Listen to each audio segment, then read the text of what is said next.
Hello, my dear students. How are you? So, let's talk about one of the very important chapter of your 12th class organic chemistry, that is haloalkenes and haloarenes. इस chapter में हमें पहले पढ़ना है types of halides on the basis of hybridization and on the basis of its degree. ठीक है, उसके बाद में हमें पढ़ना है different methods of preparation of alkyl halides and aryl halides. ठीक है, फिर उसके बाद में physical property and then chemical properties.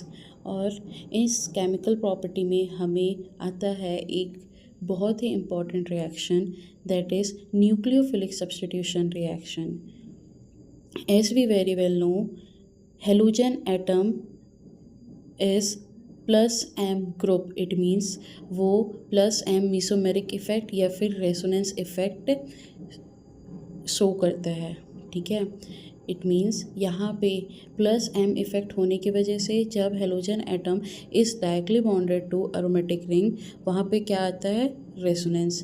Resonance की वजह से वहाँ पे डबल बॉन्ड करेक्टर आता है। जैसे हमने अभी हेलो अल्केन्स में जब हमें हेलो अल्केन्स के रिएक्शंस देखे एंड द प्रिपरेशन देखे, तो हेलो अल्केन में अल्केन एंड हेलोजन के बीच का बॉन्ड हम ईजिली ब्रेक कर सकते हैं।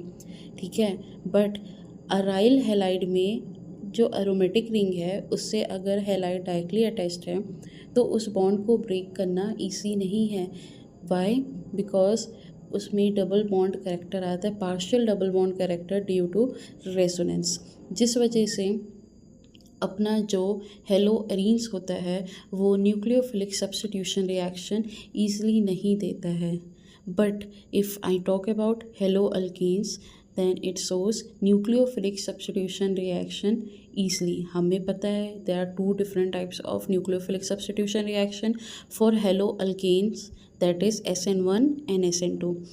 And if we talk about nucleophilic substitution reaction for aryl halide, तो पहली बात वो बहुत ही डिफ़िकल्ट है टू रिमूव दैट। जैसे कि एनसीईआरटी में आप देखेंगे एक लाइन दिया हुआ है, aryl halides are extremely less reactive towards nucleophilic substitution reaction due to following reasons. पहला जैसे कि मैंने बताया रेजोनेंस इफेक्ट, दूसरा है hybridization and phenyl cation. This are the different reason और उनमें से सबसे इम्पॉर्टेंट रीज़न है resonance effect. Okay, we consider the fact कि it is extremely difficult to remove halide from the aromatic ring, but still हमें अगर aryl halide हटा करके, मतलब अराइल हेलाइड से हेलाइड हटा करके दूसरा न्यूक्लियोफाइल लगाना है, मतलब एक न्यूक्लियोफाइल को सब्स्टिट्यूट करके दूसरा न्यूक्लियोफाइल लगाना है, डेट इज़ सपोज अगर हमें अराइल हेलाइड से फिनॉल बनाना है, इट मीन्स Cl को हटा करके OH लगाना है, OH इज़ ऑल्सो न्यूक्लियोफाइल। तो हमें यहाँ पे स्पेसिफिक कंडीशन दे प्रोवाइड करना पड़ेगा, means specific reaction condition, that is high temperature. High temperature means 623 kelvin, 300 ATM pressure, NaOH in acidic medium. तो यहाँ पे Cl सब्स्टिट्यूट हो जाएगा बाय OH, फाइन। एंड अगर हमें इतना एडवर्स कंडीशन नहीं लेना है, टेम्परेचर इतना हाई अगर नहीं कर सकते, तो हम वहाँ पे क्या ऐड करेंगे, electron withdrawing group, that is NO2 group. NO2 group क्या है, इलेक्ट्रॉन विड्रॉ करता है, इट मीन्स रिंग में इलेक्ट्रॉन की डेंसिटी कम करता है। जब रेजोनेंस हो रहा था तो ऑर्थो एंड पैरा पोजीशन में इलेक्ट्रॉन की डेंसिटी इंक्रीज हुई थी। And as we very well know, NO2 group electron withdrawing group है। तो अगर इलेक्ट्रॉन डेंसिटी जिस पोजीशन में बहुत ज़्यादा है वहाँ पे अगर NO2 आ जाएगा, मतलब रिंग में हमें इलेक्ट्रॉन की डेंसिटी कम कर दिए। तो अगर इलेक्ट्रॉन की डेंसिटी कम होगी then it will be easy for us to substitute Cl by OH। ठीक है, मतलब कि अगर हमें Cl को सब्स्टिट्यूट करके OH ऐड करना है तो इलेक्ट्रॉन विथड्रॉइंग ग्रुप ऐड करेंगे।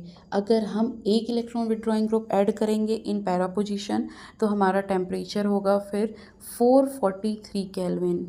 पहले जब इलेक्ट्रॉन विथड्रॉइंग ग्रुप नहीं था तब हमारा टेम्परेचर हमें लेना पड़ रहा था 623 केल्विन, बट अगर इलेक्ट्रॉन विड्रॉइंग ग्रुप आ गया तो हमें अपना टेम्परेचर लेना पड़ेगा 443 केल्विन। जैसे ही हमने एक electron withdrawing group para position में ऐड करेंगे, हमारा टेम्परेचर मतलब कि हमें कम टेम्परेचर में भी एक न्यूक्लियोफाइल को दूसरे न्यूक्लियोफाइल से सब्सटीट्यूट कर पाएंगे। दैट इज़ 623 से अब हमारा रिएक्शन 443 केल्विन में भी कैरी हो जाएगा। अगर हमने 2 इलेक्ट्रॉन विड्रॉइंग ग्रुप ऐड कर दिया, that is at ortho position and para position, तो अब यहाँ पे टेम्परेचर और भी कम हो जाएगा। टेम्परेचर अब यहाँ पे हमारा 368 केल्विन में भी रिएक्शन कैरी होगा, मतलब Cl सब्सटीट्यूट हो जाएगा by OH and there will be 2 electron withdrawing group at ortho and para position.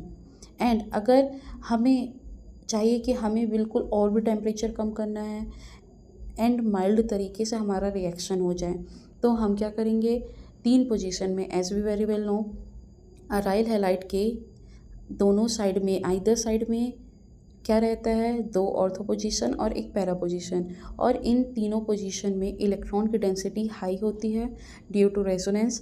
तो इन तीनों पोजीशन में हम क्या लगा देंगे, इलेक्ट्रॉन विड्रॉइंग ग्रुप, जिससे इलेक्ट्रॉन विड्रॉइंग ग्रुप आएगा, रिंग में इलेक्ट्रॉन की डेंसिटी कम होगी, तो एक न्यूक्लियोफाइल ईजिली दूसरे न्यूक्लियोफाइल से सब्सटीट्यूट होगा simply by heating it with warm water. तो क्या हम ये बोल सकते हैं कि electron withdrawing group increases the reactivity of hello arenes for nucleophilic substitution reaction.